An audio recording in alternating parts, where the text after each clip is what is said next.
Bonjour les runners, bonjour les sportifs, bonjour au petit monde de la course à pied, c'est Seb et je suis comme chaque semaine heureux de vous retrouver pour un nouvel épisode du podcast, le 61e aujourd'hui.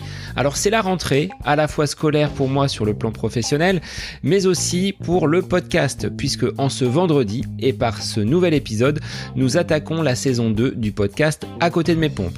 Alors j'espère que vous avez passé de bonnes vacances, peut-être ne sont-elles pas encore terminées, peut-être qu'elles débuteront prochainement, ou peut-être qu'elles sont déjà très très loin pour vous dans cet été qui se termine. Alors de mon côté, sur le plan sportif, ce mois d'août écoulé aura vraiment été très très très light, marqué par une coupure de 15 jours suite à un blocage du dos et puis une décompression, période de vacances. J'ai remarqué en ayant consulté mon ostéopathe que des douleurs de dos surgissaient régulièrement, donc il y a une petite décompression qui s'opère sur la période de vacances et qui occasionne ces douleurs dorsales. Alors j'ai repris depuis la semaine dernière sous la houlette de mon coach David Goss et enfin en septembre il y aura des courses sur mon programme. Alors oui, je ne suis pas que le champion de l'entraînement, à un moment donné il faut aller se frotter à la compétition. Alors pour vous, qu'en est-il ? Est-ce que c'est une reprise du sport également ? Est-ce que vous allez peut-être intégrer un club ? Est-ce qu'il y a des compétitions à venir ? Alors, en parlant de compétition, je souhaite un excellent semi-marathon de Paris à certains auditeurs, dont Lucie en particulier. Et je tenais à féliciter Nathalie qui en début d'été, je vous en avais parlé, avait un objectif sur un semi-marathon qui s'est finalement transformé en course sur la Marvejols-Mende. Donc bravo Nathalie pour avoir rempli tes objectifs et pour ta ténacité sur la longueur de cette préparation. Alors si vous aussi, vous êtes en reprise, en compétition, n'hésitez pas à venir en discuter sur les différents réseaux, que ce soit Facebook ou Instagram. Et puis si vous écoutez le podcast, faites-moi un petit coucou, identifiez-moi dans vos stories et dans vos publications, comme ça je les repartage et ça permet au podcast d'être toujours un petit peu plus visible. Sans oublier, si vous êtes détenteur d'un outil Apple, une tablette ou un iPhone, de laisser une petite évaluation 5 étoiles et un petit commentaire via Apple Podcast. Alors on va débuter cette deuxième saison tambour battant puisqu'en effet je reçois un invité coup de cœur. Alors sans faire offense à mes autres invités qui sont tous des personnes formidables et avec qui j'ai plaisir encore aujourd'hui à converser, j'ai découvert il y a quelques mois sur les réseaux une personne sous le pseudo de Pied de Robot et vous allez comprendre rapidement pourquoi. Mon invité du jour, il y a désormais 2 ans, à la veille de son anniversaire, a vécu les pires moments de sa vie. Accidenté de la vie, il a été amputé d'une jambe après un accident de moto et il a repris la course sous forme de trail. C'était une évidence pour lui durant le confinement. Alors, aujourd'hui, après cet accident, Boris Ghirardi se sent vivant mais plus que jamais. Son énergie est débordante et ses capacités ont même été décuplées. Alors il a repris la course, mais non pas sur route ou sur des chemins, on va dire, très stabilisés, non. Il a repris la course sous forme de trail, puisque pour lui, c'était un terrain de jeu qui se situait juste à côté de son domicile. Mais il se rend compte que pratiquer son sport tel que le trail sur des chemins escarpés quand on a subi une amputation, c'est loin d'être évident. Alors, ayant ce désir et cette volonté de faire évoluer les choses, Boris participe avec la start-up Hopper au développement d'une lame en carbone pour pratiquer le trail, accompagné de la marque Salomon.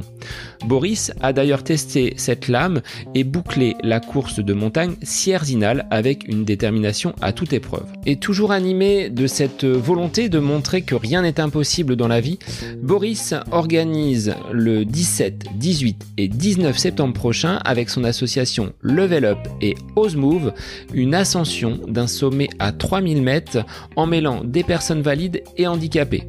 Une belle leçon de vie que tu m'as donnée, Boris, durant cette interview, qui m'a fait beaucoup réfléchir pendant l'été à ce côté précieux de la vie et qui me donne encore des frissons, vous voyez, en réalisant cette intro. Merci à toi de t'être livré ainsi pour les auditeurs. Alors je vous laisse donc en compagnie de Boris Ghirardi pour ce premier épisode de la saison 2 du podcast À côté de mes pompes. Belle écoute à vous. Bonjour Boris, merci d'être l'invité du podcast aujourd'hui. Alors, sportif vraiment hors du commun que j'accueille aujourd'hui dans le podcast À côté de mes pompes. Je vais te laisser te présenter et puis on va entrer progressivement dans ce parcours de vie qui t'anime et qui fait qu'aujourd'hui j'avais envie de t'inviter sur le podcast.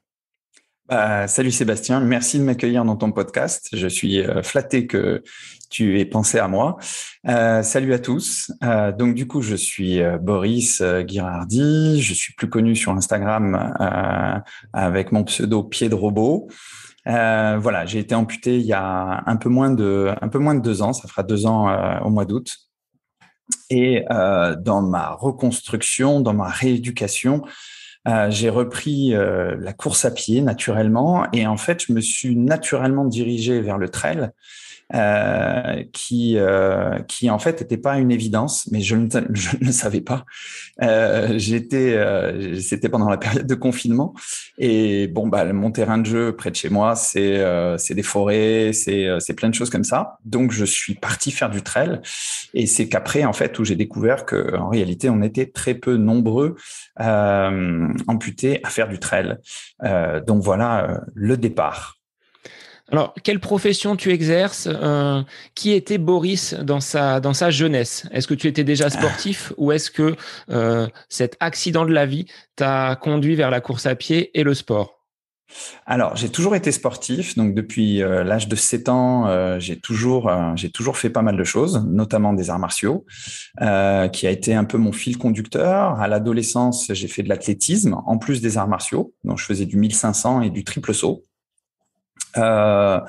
Et puis après, j'ai fait du water polo, je continue toujours les arts martiaux, hein, ça a été vraiment mon fil conducteur. Et autour de ça, en fait, j'ai fait du surf, j'ai fait de l'escalade, j'ai fait plein de choses. Je suis un peu un touche à tout, je suis assez curieux. J'aime m'amuser, j'aime les jeux. Voilà, le water polo est un bon exemple. Je suis un nageur moyen, on va dire, mais dès qu'on me met une balle, je deviens un meilleur nageur. Et puis le trail, c'est un peu la même chose. Si je cours sur route, je suis vraiment pas très bon. Dès qu'on me lâche dans la nature et qu'on peut rebondir, sauter, etc. Là, je deviens un peu meilleur. Donc ça, c'est ton terrain de jeu préféré, les grands espaces, Ouais, avec une région qui s'y prête un peu plus que exactement. Ouais. d'autres environnements.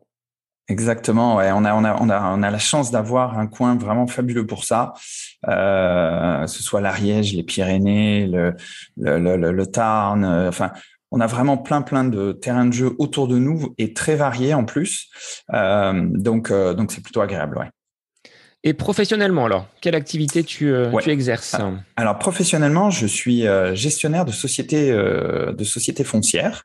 Donc, ce qui n'a rien à voir avec le sport, mais j'ai toujours été tourné vers le sport.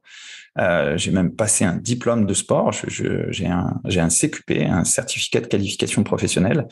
Voilà, qui est le petit frère ou la petite sœur, selon comment on le voit, mais du BE.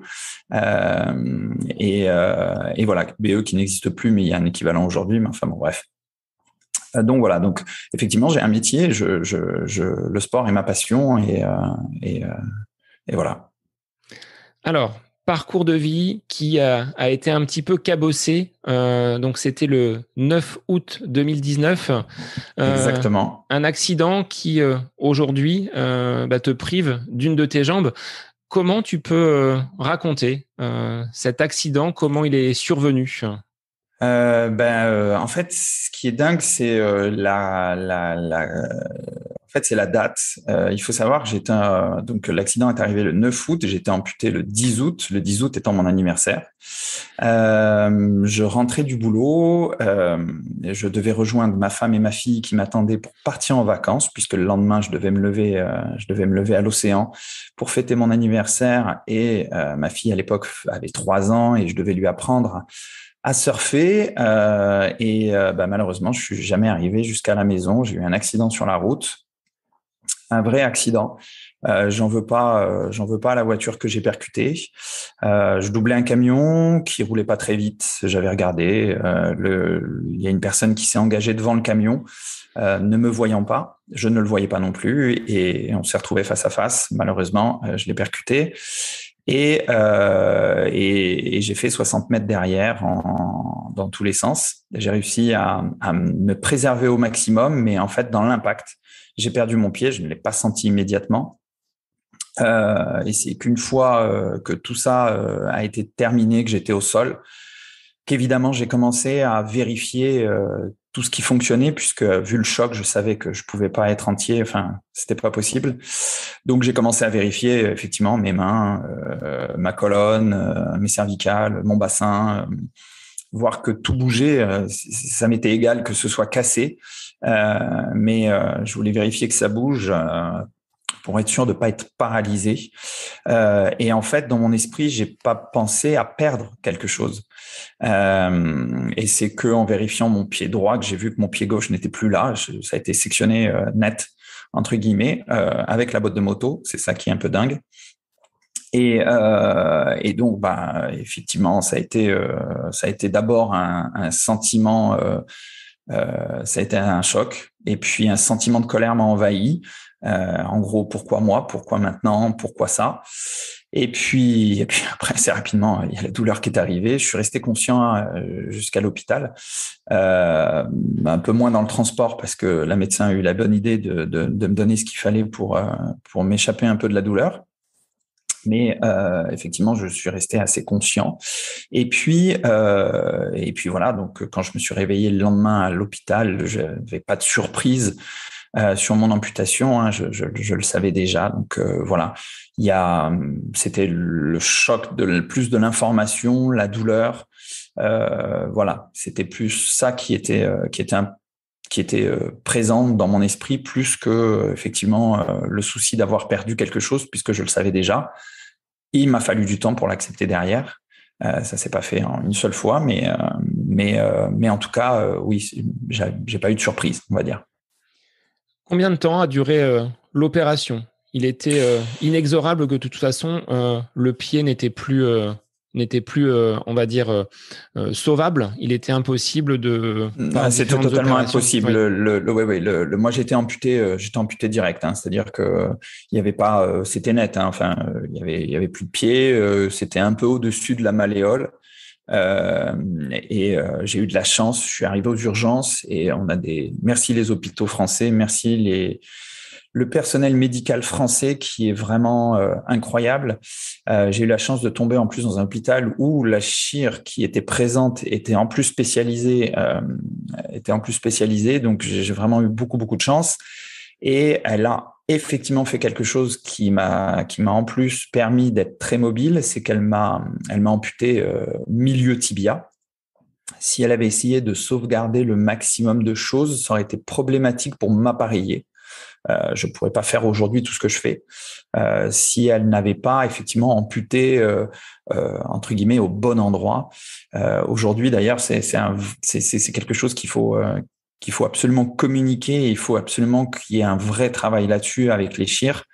C'est que en fait, ils sont très peu en contact avec les prothésistes, donc ils ne savent pas quel appareillage il va y avoir. Ils ont une sorte de barème selon ta taille, etc. Ils savent qu'ils doivent couper à peu près à un endroit, mais ils savent pas exactement quel est le meilleur endroit. Alors, quand les opérations sont prévues en avance parce que ça va être un sarcome, un cancer donc des os ou du diabète ou des choses comme ça, quand c'est plutôt maladie, certains chirurgiens se mettent en contact avec le futur prothésiste.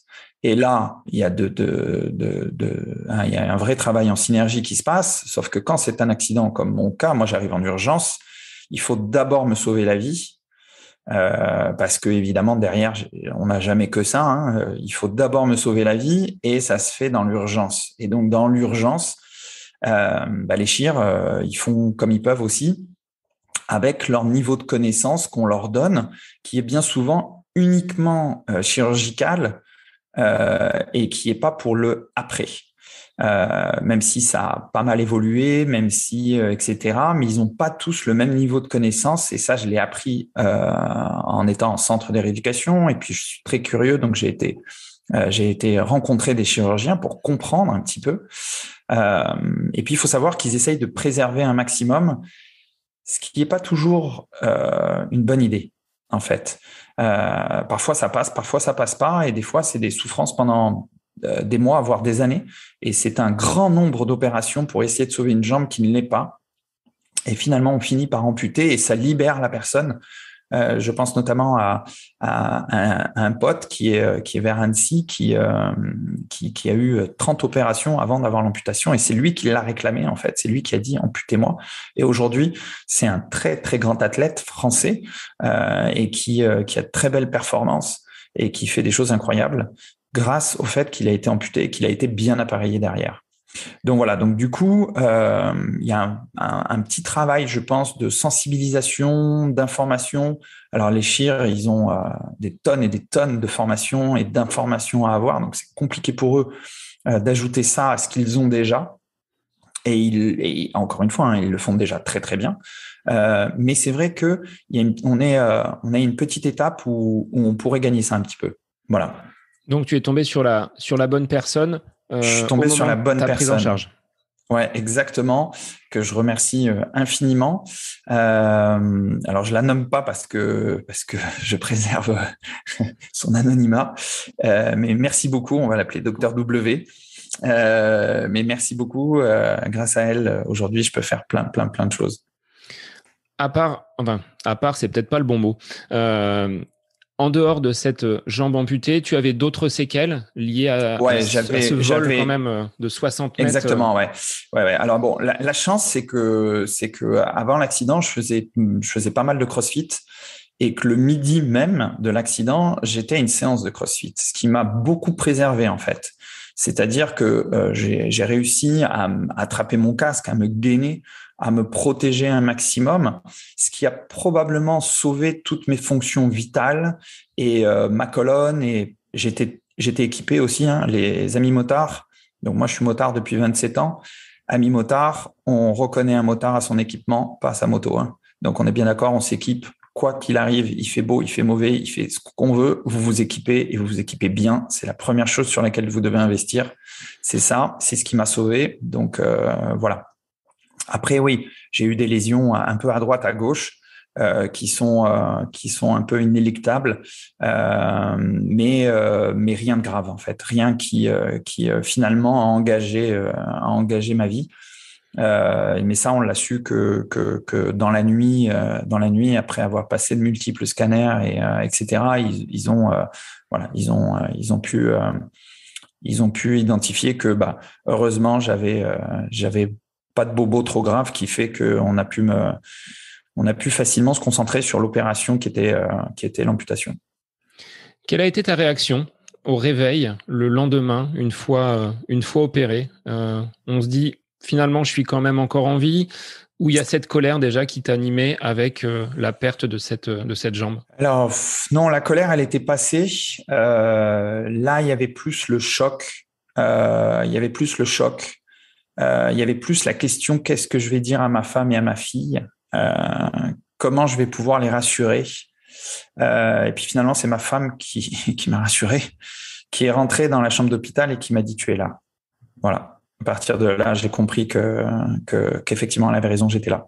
Donc, OK. J'étais encore en vie, j'étais là.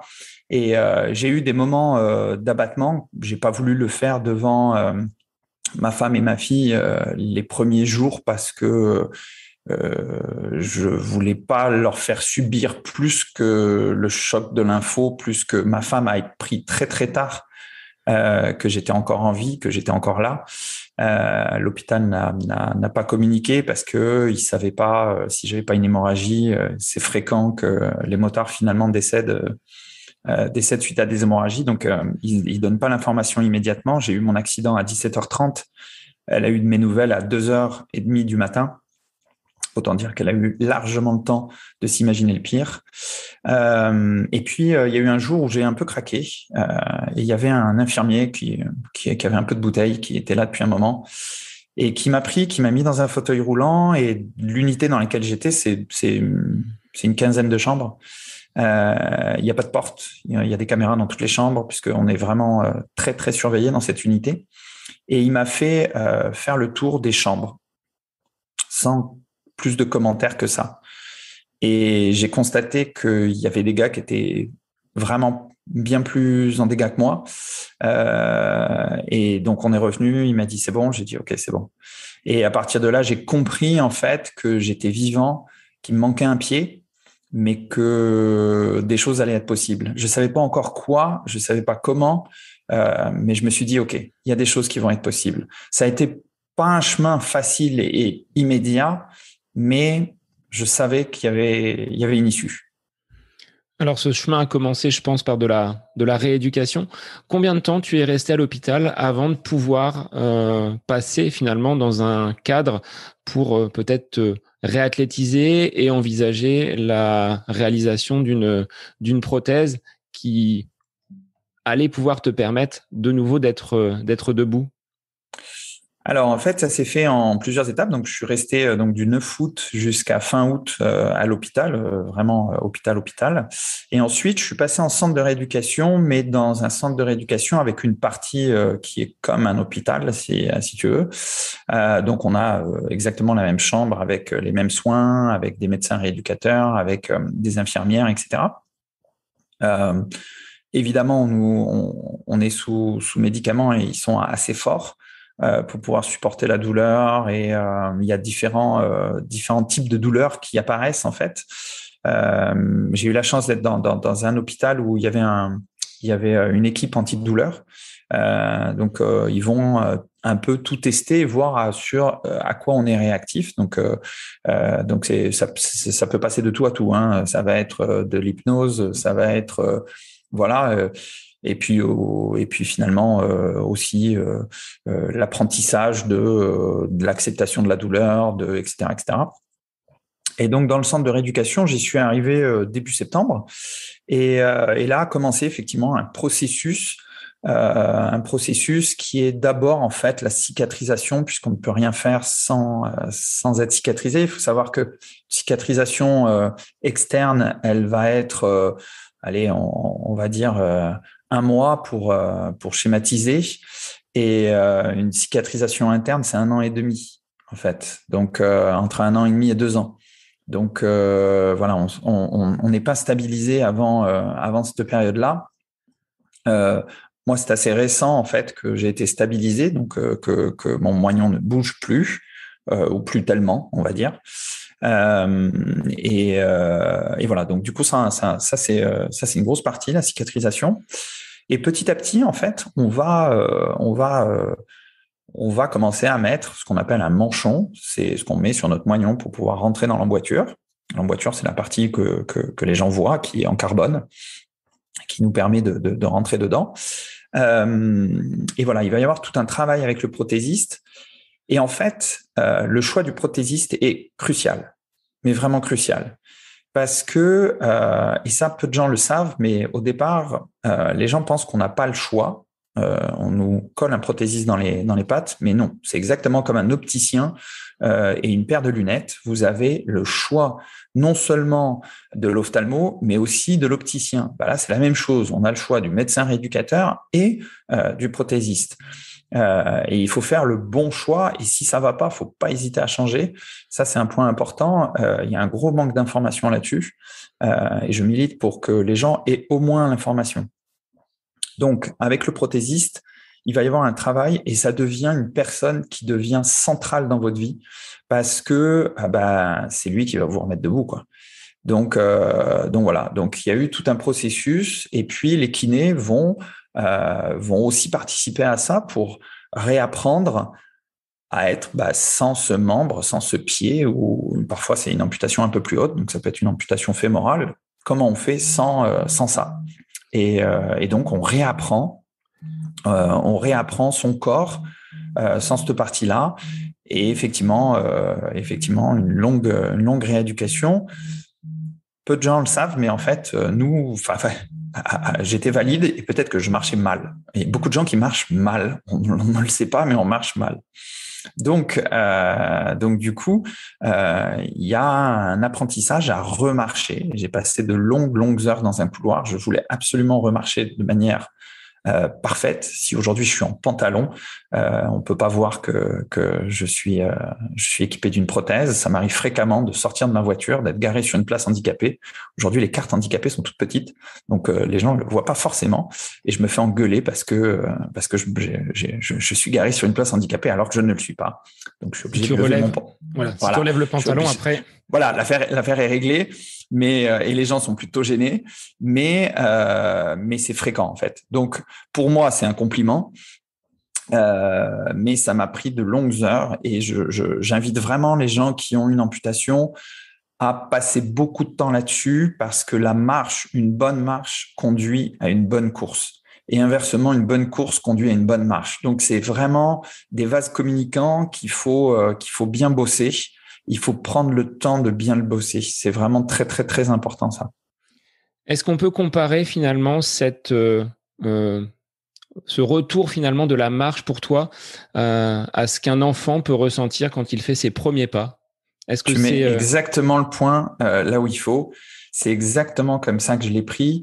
Et je pense que ça aide de le prendre comme ça. Est-ce qu'un enfant se pose la question, est-ce qu'il va tomber? Est-ce qu'il va être gêné par le fait de tomber ou pas du tout? Ça fait partie de son cursus d'apprentissage et c'est exactement comme ça. Au départ, l'équilibre n'est pas certain. Au départ, les mouvements ne sont pas certains. La musculation n'est pas présente suffisamment pour pouvoir correctement marcher. Mais c'est exactement comme un enfant, tu le soulignes très bien. Et c'est ça et c'est comme ça qu'il faut le prendre. C'est-à-dire que faut pas avoir honte de réapprendre. Pas du tout. Je vois des gens qui sont un peu gênés, qui disent non, mais c'est bon, c'est bon. Non, c'est pas bon. Prends le temps de le faire. N'hésite pas à le faire. Tu vas tomber. Oui, moi, je suis tombé et je tombe encore. Alors en course et entre elles, je me suis pris une belle gamelle récemment, mais c'est pas grave. C'est pas grave. En fait, on tombe, on se relève. Ça fait partie du cursus d'apprentissage. N'ayez pas peur de ça. Faites-le. Allez-y, prenez le temps. Et quelle a été l'émotion que tu as ressentie quand tu as été debout à faire ce premier pas, justement? Ouais. C'était un soulagement? Alors, ouais, un vrai soulagement. Mon prothésiste a été très malin. Il m'a amené dans son cabinet, en fait, plutôt que de le faire en centre de rééducation. Et j'ai pu inviter des très, très proches à venir. Ma femme et ma fille, naturellement. Et deux amis qui ont beaucoup compté pour moi dans tout mon processus de rééducation. Et j'ai fait mes premiers pas le 2 octobre. Donc, tu vois, 9 août, 2 octobre. Cette date restera gravée. J'ai compris ce jour-là tout ce qui allait être possible. Et là, on se dit, OK, c'est bon.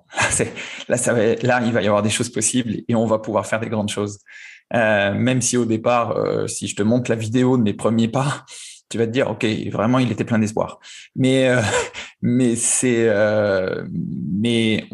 on le sent. On se dit, ouais, OK, c'est cool, ça va le faire.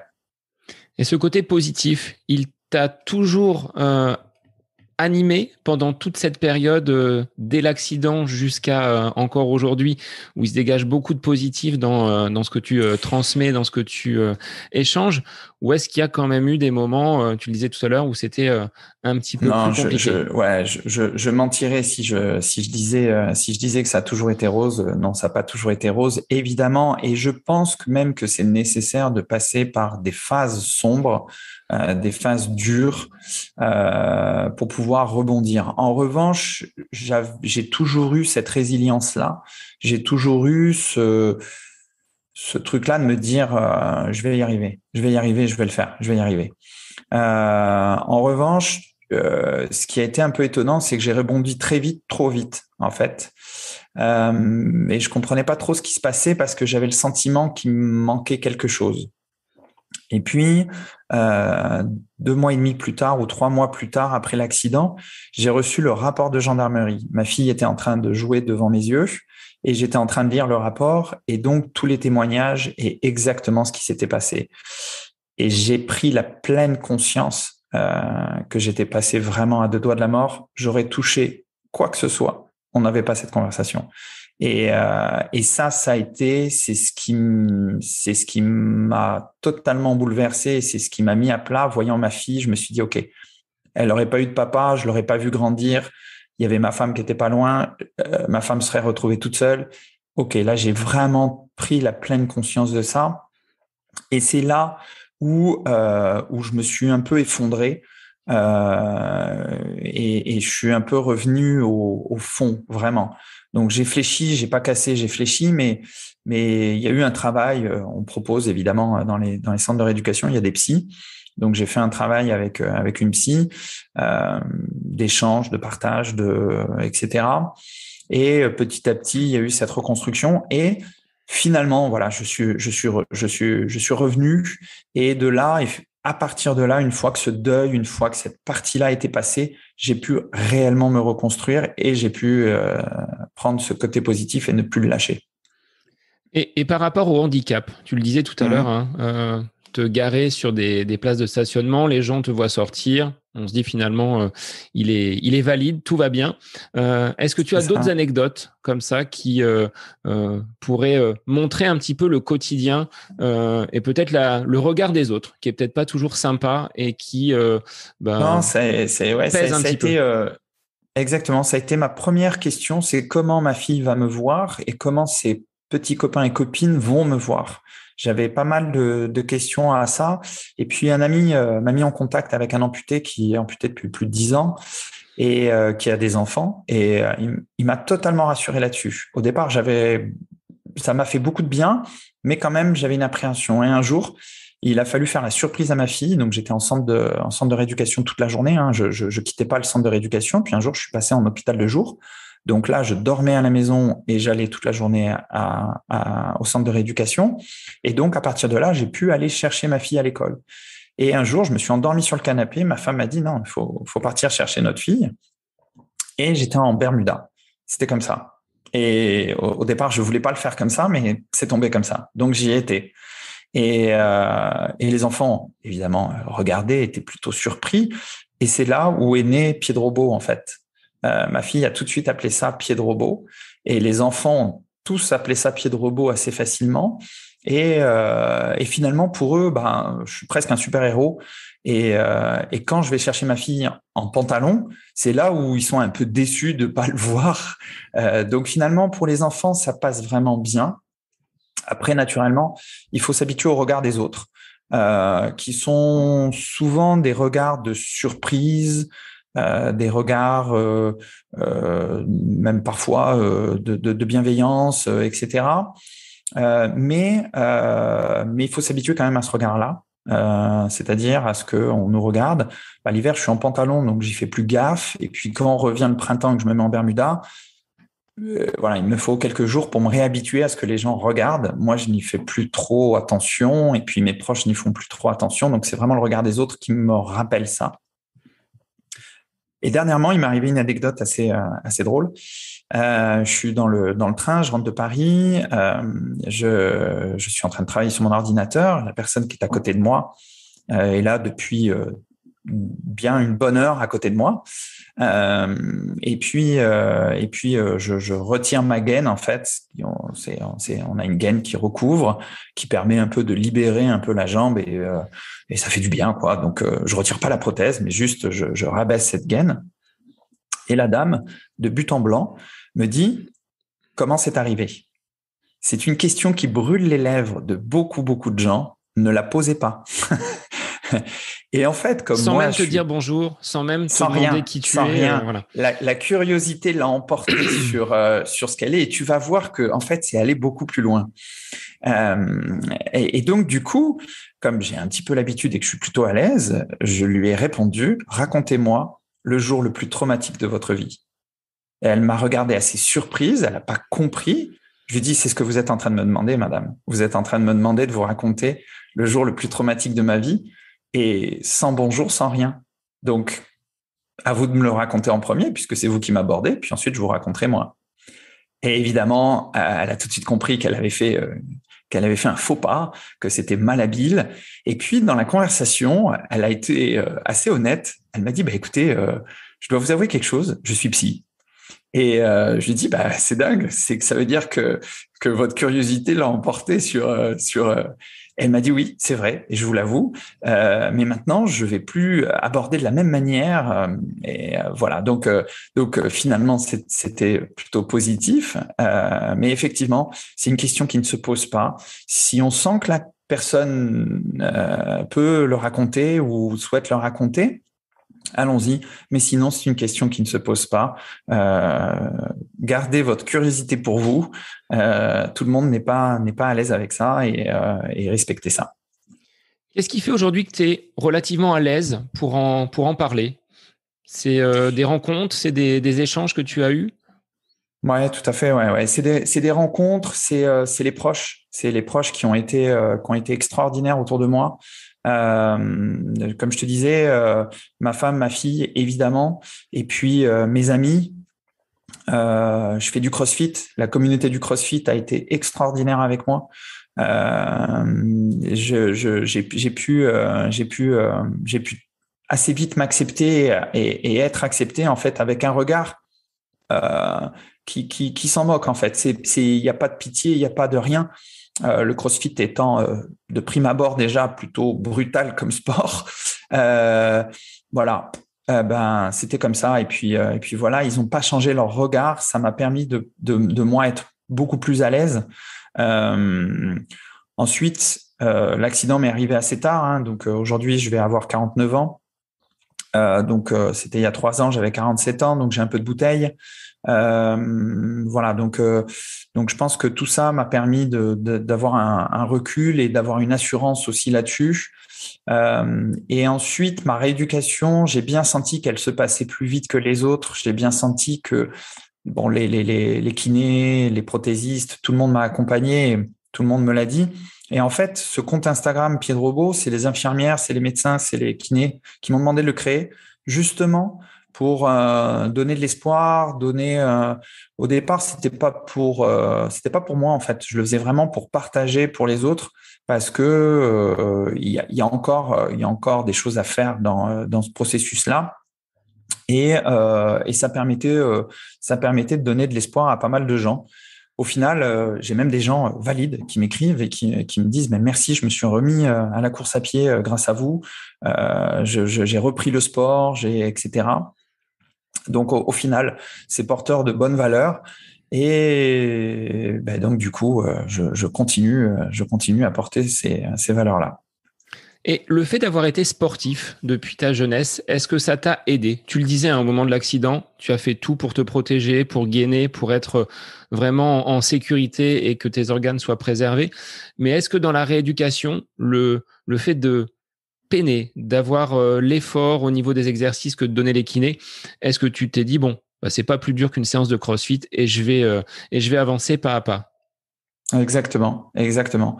Moi, je peux dire que sans forcément dire le sport, mais en tout cas, le mouvement m'a sauvé. Vraiment, le mouvement a été ma thérapie. Bouger, vraiment, notre corps est fait pour ça. Je le sais depuis que je suis petit.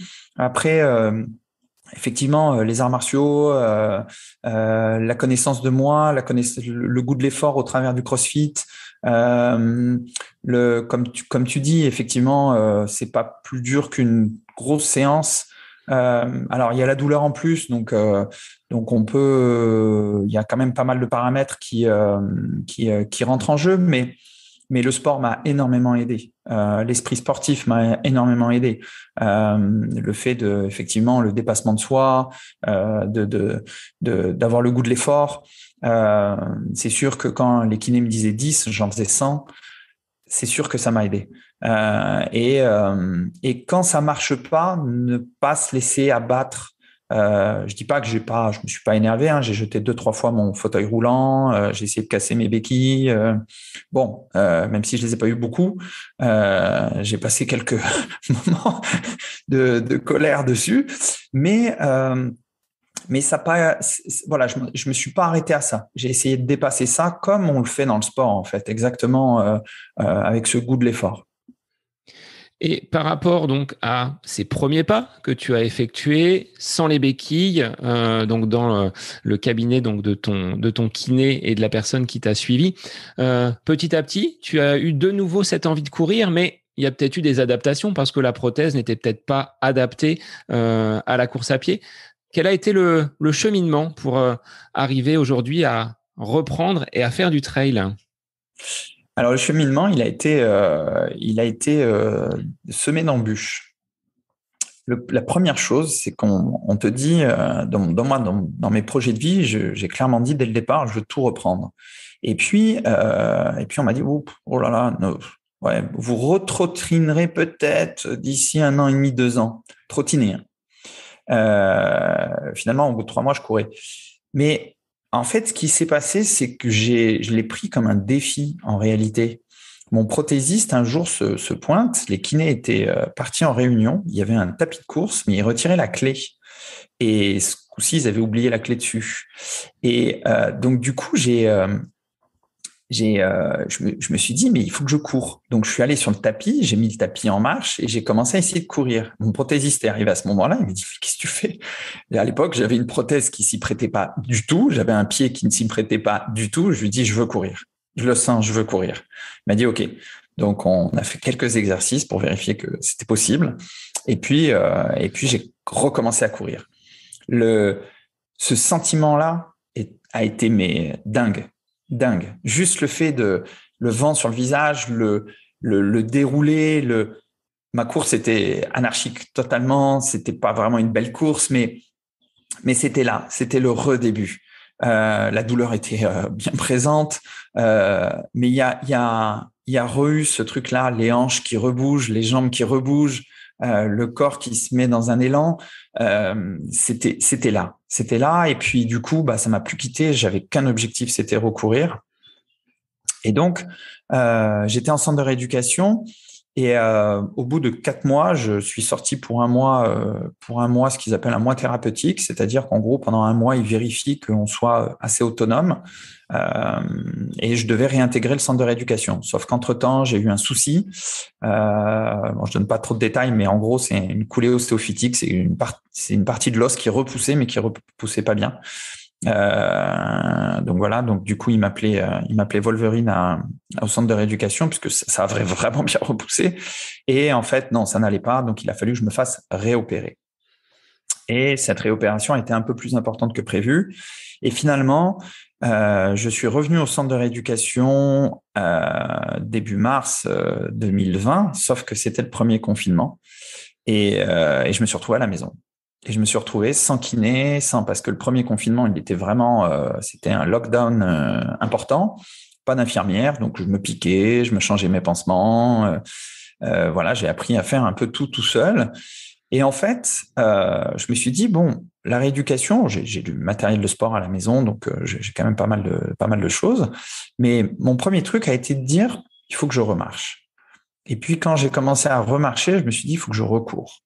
Et donc, j'ai recommencé à recourir un tout petit peu, mais c'était 50 mètres tous les kilomètres. Donc, tu vois, c'était progressif. Et puis, j'ai réintégré petit à petit jusqu'à finalement faire 5 kilomètres de course. Puis, c'est devenu 10. Et c'était sur route. Et je me suis dit, finalement, pour changer mes appuis, je vais aller dans la forêt. Il y a un terrain de VTT. Je me suis dit, je vais aller dans la forêt pour essayer de voir mes appuis, changer les appuis et travailler un peu ma proprioception. Et puis, j'ai commencé à aller dans la forêt. Et ma prothèse n'était pas très, très bien adaptée à ça. Je me suis pris quelques pelles, mais voilà, rien de grave. Et j'ai pu, comme ça, en fait, retravailler tous mes appuis, retravailler le déséquilibre, retravailler les différents supports, les dénivelés. Et petit à petit, c'est comme ça que j'ai regagné. Fin du confinement, je réintègre le centre de rééducation. Et là, en fait, il s'avère que mon bilan était très bon. Et l'ironie du sort, c'est que je me suis blessé au centre de rééducation. Donc du coup, voilà. Mais bref, ça avait été la bonne chose. Donc s'écouter en fait, s'écouter et revenir à ses fondamentaux, qui est la marche et la course, parce que on est fait pour courir, a été finalement très salvateur pour moi et c'est ce qui m'a remis le pied à l'étrier, sans jeu de mots. Mais la sensation d'avoir finalement une prothèse à la place du pied, est-ce que tu ressens quand même en termes d'appui tout ce que l'on peut ressentir quand on a ces deux jambes valides. Oui, alors on le ressent pas de la même manière évidemment, hein, puisque vous allez beaucoup jouer avec votre cheville, ce que je ne peux pas faire. Donc moi, ça va partir plus des hanches et du genou. Donc mon travail proprioceptif et tous mes placements vont partir des hanches et du genou. En revanche, je sais sur quoi je cours. C'est-à-dire si il y a une roche qui est glissante, si au contraire c'est de la boue, si c'est au contraire très solide, je vais ressentir tout ça quand même malgré tout. Donc j'ai une bonne appréciation du sol au travers de ma prothèse, au travers de ma lame. Donc parfois par vibration même, je peux savoir où j'en suis. Donc j'ai quand même une bonne analyse. Alors, c'est une question que je te posais en off et que je te repose là, Boris. Ouais. Est-ce que parfois, il y a cette sensation du membre fantôme, de douleur qui peuvent être résiduelles et que le cerveau t'envoie un mauvais message, puisque s'il n'y a plus de pied, on ne peut pas penser que ça puisse te gratter le pied ou te faire mal au pied. Mais est-ce que tu as vécu ce genre de sensation? Alors moi je l'ai pas vécu, j'ai pas eu de douleur du membre fantôme, mais ça existe bien et c'est très dur à gérer, très dur à soigner en fait, parce que c'est le cerveau qui effectivement a la mauvaise information. Pour lui en fait, le membre est toujours là et donc tu peux ça peut te gratter, mais ça peut aussi faire mal. Ça peut devenir assez entêtant. J'ai pas mal de potes qui ont subi ça. Moi je l'ai pas eu. Je l'ai pas eu. Mon accident fait que je pense que mon cerveau a vraiment tout de suite intégré le manque du membre et la douleur. Et j'ai été conscient. Donc, il y a eu tout un processus assez rapide qui s'est fait dans ma tête, je pense. En revanche, moi, j'ai le sentiment de manque, des choses comme ça qui peuvent apparaître. Et comme je te disais, il m'arrive encore aujourd'hui, si je suis distrait, je regarde la télé ou je ne sais pas, voilà, j'ai retiré ma prothèse, ça peut m'arriver de remettre ma chaussure à droite et de vouloir la remettre à gauche. Alors que j'ai pas ma prothèse, j'ai rien, ou de vouloir attraper mon pied ou des choses comme ça. Oui, ça m'arrive encore en fait, bien que j'ai parfaitement intégré qu'il n'était plus là. Malgré tout, ça doit pas être si intégré que ça dans le fin fond de mon inconscient. Alors, après ce passage en centre de rééducation, cette expérimentation, on va dire, individuelle de la course que tu as menée, 50 mètres et puis 1 kilomètre, 10 kilomètres, ta prothèse, est-ce qu'elle a évolué? Parce que, on le disait tout à l'heure, il n'y a plus la cheville qui permet de faire le déroulé du pied. Est-ce que tu as changé de prothèse? Est-ce que tu as avancé sur ton appareillage? Oui, tout à fait. Déjà, la première chose, c'est qu'aujourd'hui, il existe un seul pied sportif qui est remboursé. C'est le Challenger de Ottobock. Et j'ai eu la chance, en fait, que mon prothésiste me le propose très rapidement. On appelle ça la première mise et la deuxième mise. Donc, moi, je l'ai eu en première mise, ce qui n'est pas habituel. Normalement, on prend un pied un petit peu plus confortable pour tous les jours en premier, mais moi, je tenais à avoir ce pied-là. Et heureusement, parce qu'en fait, dans le premier confinement, c'est lui qui m'a permis de retourner faire du sport rapidement. Si je ne l'avais pas eu, je n'aurais pas pu recourir, je n'aurais pas pu refaire tout ça. Ça n'aurait pas été possible avec un pied de tous les jours. On peut trottiner 20 mètres, 30 mètres, 50 mètres, mais c'est vraiment trottiner. On peut pas vraiment appeler ça de la course. Et même le schéma corporel n'est pas bon même de courir avec ce type de pied parce que la restitution d'énergie n'est pas suffisante et donc on inscrit un mauvais schéma en fait. Le pied que j'avais, malgré tout, a une restitution d'énergie un peu plus puissante. Alors c'était pas idéal pour le tous les jours parce que j'avais que ce pied-là, mais en revanche pour le sport c'était très bien. Et ensuite, en fait, mon prothésiste m'a assez rapidement proposé d'essayer des lames et j'ai pu essayer tout un tas de lames de course qui permettent là vraiment de courir, mais aucune n'est vraiment prévu pour le trail. Il existe une lame avec une semelle prévue pour le trail, qui a été fait par une marque qui s'appelle Ossure, avec une semelle qui est en collaboration avec Nike. Mais réellement, ça accroche pas des masses et on va dire c'est plus sentier. Trail, il y avait pas. Jusqu'au jour où j'ai rencontré le projet Hopper, qui est un projet qui a été initié à la base, qui est une idée de Jérôme Bernard, qui est un polyamputé. Donc lui, il a les 2 jambes et le bras, et qui est amputé depuis très longtemps. Donc lui, il a vraiment vu tout le cursus, et il avait vraiment besoin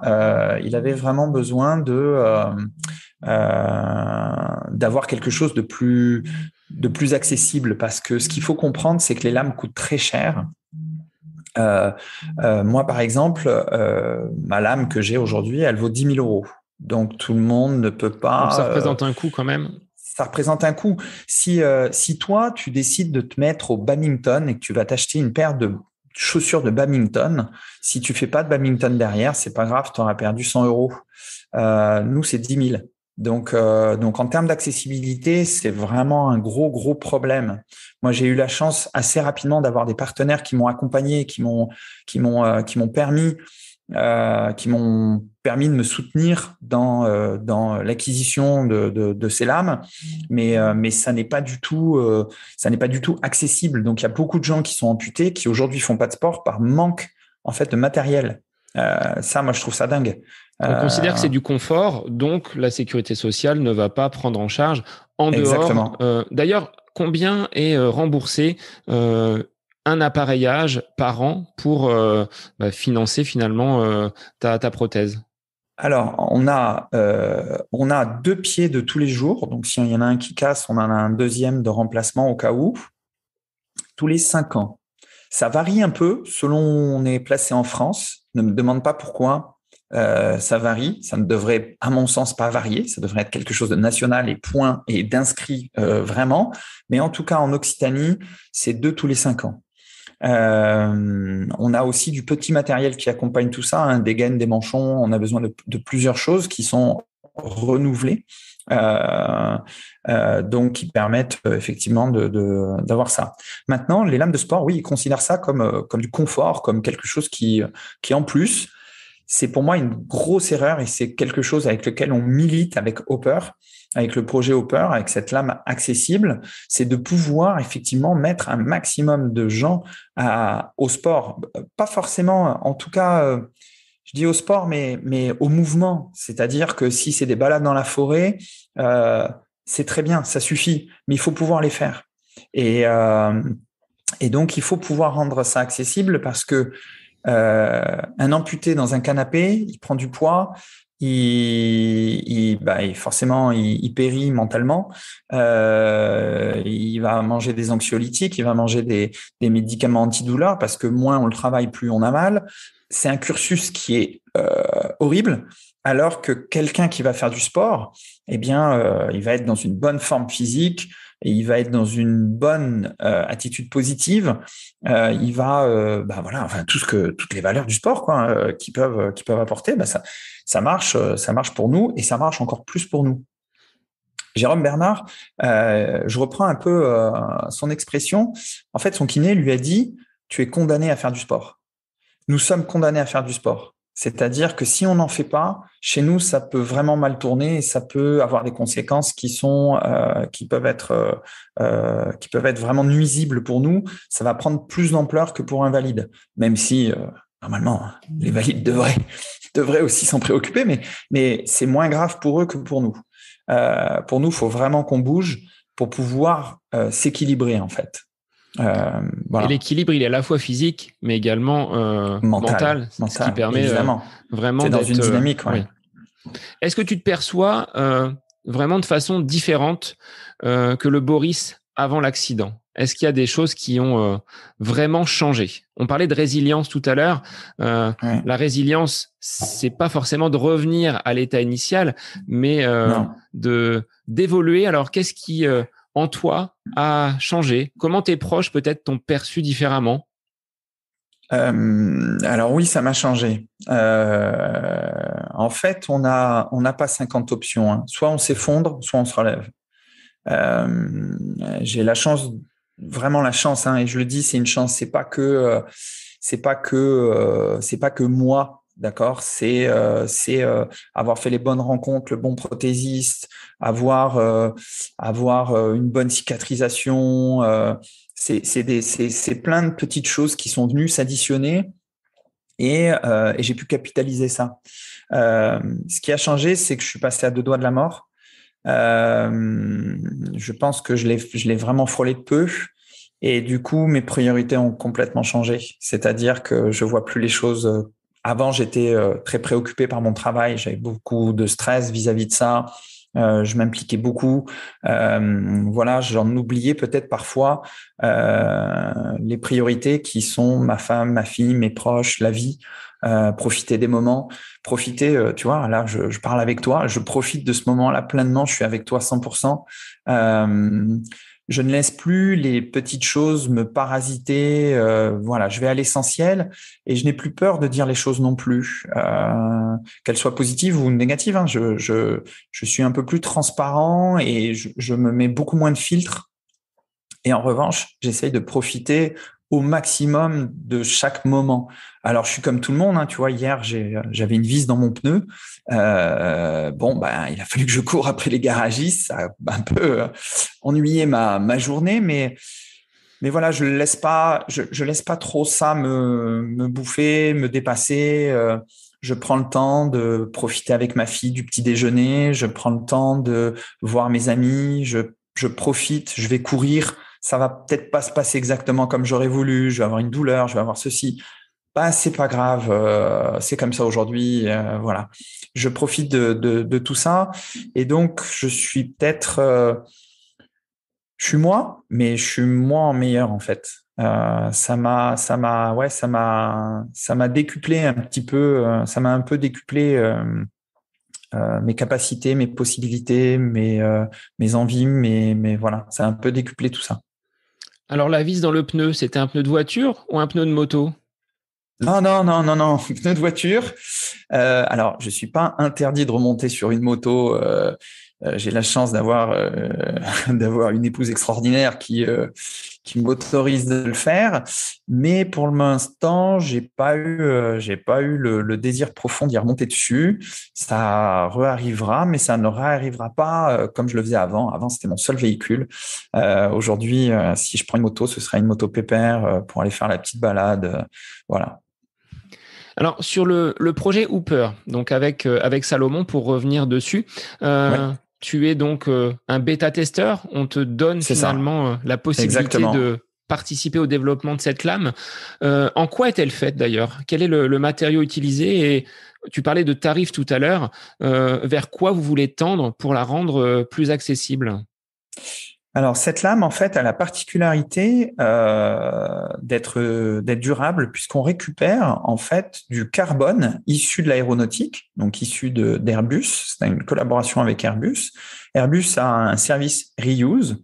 En gros, pour fabriquer un avion, ils ont besoin de carbone et il reste du carbone. Alors, plutôt que de le jeter, en fait, il le transforme. Et là, l'école des mines d'Albi a proposé de le transformer en lame. Donc, c'est au départ un projet étudiant qui finalement a été plus loin que le projet étudiant. Ils ont décidé de monter une entreprise et de pousser le truc plus loin. Et grand bien leur en a fait puisque ça va aider beaucoup de monde.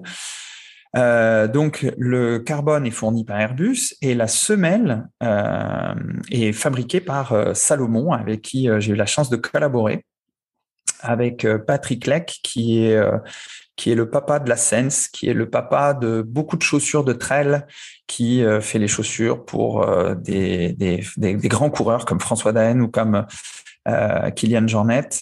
Donc, on a une semelle qui est extraordinaire, qui accroche sur beaucoup de choses et qui peut se changer très rapidement. Ça veut dire que je peux très bien, lors d'une course, avoir plusieurs semelles sur moi et selon si je suis dans la boue, si je suis dans des rochers humides ou sur terrain sec, je peux changer ma semelle très facilement. Et voilà, donc je suis un bêta-testeur, donc on m'a demandé de mettre à mal les semelles et la lame, ce que je fais plutôt bien. Euh, j'ai effectivement ramené quelques semelles un peu en mauvais état chez Salomon, mais leur connaissance dans le caoutchouc et dans le déroulé, dans tout ce qu'on veut, a fait qu'ils ont pu très bien rattraper ça. Et on a progressé. Donc la lame, en fait, elle sortirait aux alentours de 1 500 euros. Le prix n'est pas encore fixe, hein, puisque c'est encore en cours de développement, mais c'est dans cette gamme-là. Donc on comprend bien que une lame à 1 500 euros, c'est pas 4 500 ou 10 000. C'est déjà 3 fois moins cher minimum. Donc, on va pouvoir le mettre à disposition plus facilement. Il existe pas mal d'associations qui déjà sont impliquées dans l'aide des amputés à pouvoir accéder à du matériel sportif. Et bien, ils vont pouvoir aider encore plus de personnes en ayant un achat moins coûteux. Et donc, du coup, il y aura un plus grand nombre pour pouvoir équiper plus de monde. Donc, si je comprends bien, sur ta prothèse Autoboc, la première, là, tu peux mettre une chaussure. Sur la lame, on va venir mettre une semelle qui va permettre, en fonction du terrain, d'adapter Exactement. le revêtement. Donc là, aujourd'hui, avec Autoboc, en fait, j'ai une Sprinter pour les amputés. Voilà, c'est une lame que tu retrouves au Paralympique. Hein. C'est-à-dire, c'est aujourd'hui le champion du 400 mètres. C'est un double amputé. Il a cette lame-là. Donc, elle n'est pas vraiment prévue pour le trail. Moi, je l'ai un peu aménagée pour le trail. Donc, on a travaillé un petit peu les hauteurs. On a travaillé pas mal de choses pour pouvoir l'amener à faire du trail. Donc, quand je veux faire un trail rapide et où je sais que je vais engager beaucoup de physique parce que ça me demande beaucoup d'énergie, hein, c'est de la restitution d'énergie. Donc, ça m'en rend, mais ça m'en coûte. Donc voilà. Donc, si je veux un trail court et intense et rapide, je vais plutôt avoir tendance à prendre celle-là. Si en revanche, je vais faire du un peu plus long, je veux un peu plus confort, voilà, je vais prendre la lame Hopper, qui, même si aujourd'hui c'est un prototype très avancé. La preuve, c'est que je vais m'engager sur la Sierzinal le 7 août, donc qui est une course de la Golden Trail World Series, qui est une course de 31 km avec 2200 dénivelés positifs et 1000 de négatifs, 1100 de négatifs, je crois. Donc, j'espère pouvoir la terminer en bon état, mais voilà. Mais j'ai déjà couru les Cotterelles le week-end dernier avec, donc c'est plein d'espoir. Voilà. Et c'est ce que tu véhicules. Tu as envie de montrer que aujourd'hui, même si on a subi un accident de la vie, perdu un pied, on peut également faire du trail, parce que vous n'êtes pas très nombreux, je pense, à faire alors de la course à pied, oui, avec un appareillage, mais du trail, tu dois pas croiser de nombreux congénères. Exactement. Aujourd'hui, en fait, le stade et la route sont très représentés, et on le voit bien avec les Paralympiques, on le voit bien même dans les stades. C'est pas fréquent, mais enfin, il y a quand même pas mal de monde qui s'y est mis. En revanche, l'outdoor est effectivement peu ou pas représenté, et on est très peu nombreux. D'abord, il y a un facteur risque qui est pas négligeable, hein. Quand je pars, forcément j'ai un peu plus de risque que tout le monde. Et ensuite, l'appareillage est, comme je te disais, pour l'instant, il est pas optimal pour ça. Donc voilà. Donc j'essaye effectivement de pouvoir démocratiser ça, de pouvoir montrer que c'est possible, et de pouvoir montrer que c'est accessible à tous. Hein. Moi, je suis papa, je travaille, je suis pas un sportif de haut niveau. En revanche, je n'ai pas trop peur, on va dire, et je m'engage assez facilement. Donc le week-end dernier, je courais les Cotterelles, mais quelques jours avant, en fait, j'ai été faire la reconnaissance d'un sommet à 3000 mètres avec la lame. Parce que on a le projet Hopper, mon association donc qui s'appelle Level Up, et une autre association qui s'appelle Osmove, qui est dirigée par Jérôme Bernard, dont je parlais tout à l'heure. On va amener 4 handi et 4 valides en haut de ce 3000 mètres. Donc, on avait besoin de voir avant que c'était faisable. J'ai vérifié que c'était faisable. Ça va être un vrai dépassement de soi pour ceux qui vont s'engager dessus. Ça a été un petit peu compliqué pour moi, mais finalement, ça s'est bien fait et ce sera tout à fait réalisable pour eux. Et ça va permettre de montrer aussi bien aux handis qu'aux valides que c'est possible, qu'il y a plein de choses possibles et qu'il suffit en fait juste de les lancer et d'y croire. Il y a une phrase qui m'a beaucoup porté, c'est « Ils ne savaient pas que c'était impossible, alors ils l'ont fait ». C'est une citation de Mark Twain et elle m'anime encore aujourd'hui. Je n'ai pas envie de me mettre de limites. Alors, quels seront, au-delà de Sierzinal et de cette aventure avec des handis et des valides, quels sont tes projets? Tu as envie d'aller encore plus loin, de relever encore d'autres défis? Ouais, tout à fait, ouais. Alors, juste après ça, je vais avoir juste après ce défi, là, en septembre, mi-septembre, je vais avoir la Maxi Race, qui est une belle course aussi. Mais j'ai des projets en tête pour l'année prochaine, qui vont effectivement tourner autour de à la fois des courses qui sont déjà établies, voilà. Et des défis qui vont un peu sortir du lot, on va dire. J'ai la chance d'être accompagné par Iron et par Salomon, dont je suis ambassadeur, et ils m'accompagnent pleinement sur ces projets-là. Donc, pour l'instant, tout n'est pas encore défini, mais il va y avoir des belles choses. Ouais, il va y avoir des beaux trucs qui vont se réaliser. Après la Sierzinal, normalement, je suis aligné sur la MCC, donc qui est une course de l'UTMB, qui est 40 km avec 2300 ou 400, je ne sais plus, de dénivelé positif, peut-être 500 même. On verra si je peux l'enchaîner, mais voilà. Donc j'ai quelques courses bien sympas, mais oui, il va y avoir des projets assez fous. Et dans les pelotons, Boris, quand tu prends le départ d'une course sur un trail, quel est le regard? Les gens doivent te demander ce que tu fais là? Oui. Alors d'abord, je suis assez grand, donc on me repère déjà par ma taille.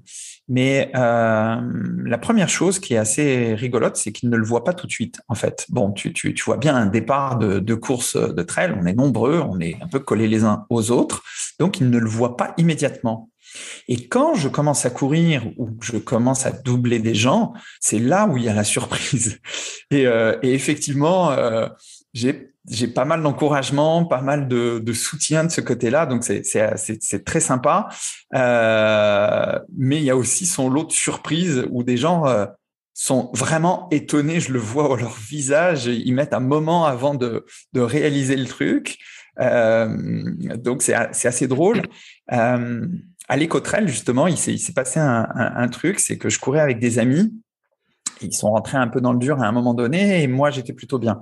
Donc, je leur ai demandé si ça les dérangeait pas que je puisse y aller. Donc, je les ai un peu laissés et j'ai pu engager ma course et mettre un peu plus de rythme.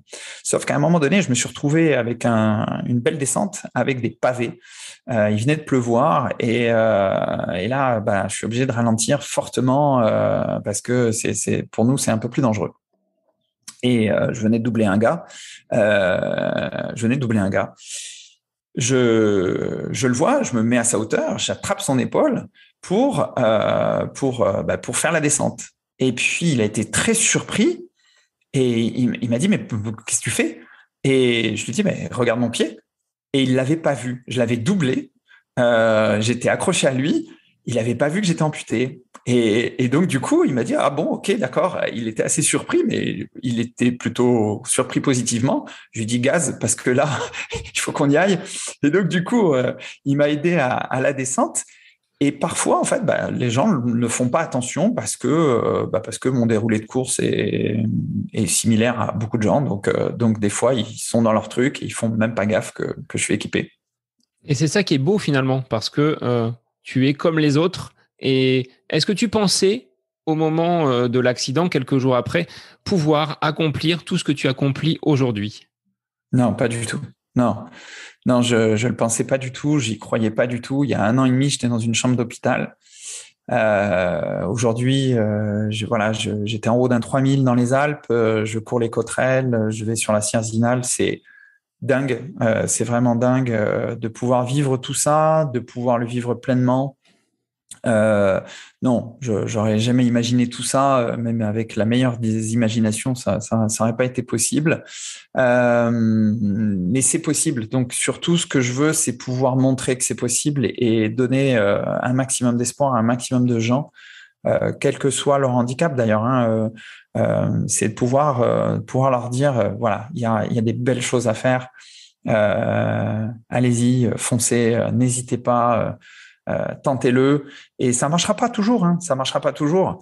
Moi, je me suis engagé sur des trucs là, je sais pas si ça va marcher, mais c'est pas grave si ça marche pas. Je l'aurais tenté et j'aurais eu. Je suis pas quelqu'un qui est tourné vers la performance. Pour moi, la performance, ce sera de terminer ces courses-là. Ce sera déjà de m'y engager dessus, en fait, de me préparer, d'y aller. Parfois, le chemin est presque plus riche que le jour J, en fait. L'accomplissement, c'est vrai qu'il y a tout ce que tu as vécu qui t'amène à être ce que tu es aujourd'hui et c'est une grande réussite. Alors, ton ressenti sur l'apport du carbone en course à pied, parce que tu es spécialiste, donc est-ce qu'il y a un avantage? Est-ce qu'il y a une économie de course? Eh bien, je vais dire ce que j'ai dit tout à l'heure, c'est que je crois que le carbone peut servir à des gens qui sont déjà très performants. C'est-à-dire qu'il ne faut pas oublier que le carbone, ça coûte à plier. C'est pas du caoutchouc, c'est du carbone. Donc, quelqu'un qui a déjà de belles performances et qui souhaite avoir un peu plus de performance, allez-y, mettez du carbone dans vos chaussures. Mais sachez que ça peut vous coûter un petit peu plus, ça va vous donner de la dynamique, mais ça va aussi vous manger un peu plus d'énergie. D'ailleurs, il y a une petite précision à faire, c'est que moi, quand je cours en course ou avec des potes ou etc., ça me coûte 30% plus cher en énergie. Je consomme 20% d'oxygène en plus. Donc, si on part faire, toi et moi, un 10 km, en réalité, moi, j'en aurais fait 13. Ça m'aura en coûté en tout cas 13. Donc, voilà. Donc, n'oubliez pas que le carbone, ça peut coûter. Voilà. Alors, sur quel réseau, Boris, on peut te retrouver? Donc, il y a le compte Instagram, hein, Pied de Robot. Ouais, le compte Instagram, c'est là où j'ai le maximum de choses. C'est mon réseau favori, le plus facile à utiliser pour moi. Facebook, aujourd'hui, c'est mon Facebook perso et je suis en train de le faire évoluer pour que ça devienne, parce que je reçois pas mal d'invitations et dessus, il y avait des choses perso, donc je suis en train de supprimer, je suis en train de changer un peu mon Facebook. Donc, plutôt Instagram. Bon, moi, en tout cas, je te remercie d'avoir accepté spontanément l'invitation. Merci à toi. C'était un grand plaisir d'échanger avec toi aujourd'hui sur tout ce que tu as accompli et sur tes projets, parce que je continuerai à suivre ce que tu vas mettre en place pour les prochains mois. Merci beaucoup, Seb. Et ton blog et ton podcast ne le change pas. Tu as vraiment une qualité d'écoute et une sensibilité particulière qui fait que c'est un super format et que tu l'animes formidablement bien. Alors, on dira à côté de ma pompe pour l'épisode du jour. Voilà. On changera un petit peu le titre. C'est ça, ouais. À côté de ma pompe. Exactement. Bon, en tout cas, un grand merci, Boris. Et merci puis, bonne continuation pour ces nombreux défis qui t'attendent. Donc, on remettra toutes les notes de l'épisode avec l'association et les différents projets que tu mènes et que tu conduis. Super. Merci beaucoup. Bonne journée à tous. Pour les auditeurs, je vous dis à la semaine prochaine pour un nouvel épisode du podcast À côté de mes pompes.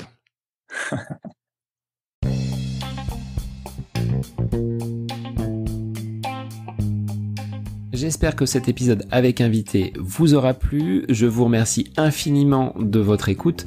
pour faire remonter le podcast dans les classements, je vous invite à laisser une petite évaluation sur Apple Podcast, 5 étoiles, un petit commentaire, ça me fera énormément plaisir et vous permettrez au podcast d'être remonté, diffusé, déployé sur ces différentes plateformes de façon plus importante encore qu'il n'est actuellement. Et puis je vous invite à me retrouver sur les différents réseaux, Facebook, Instagram. Laissez votre petit message, votre commentaire, ça me fait plaisir d'échanger avec vous.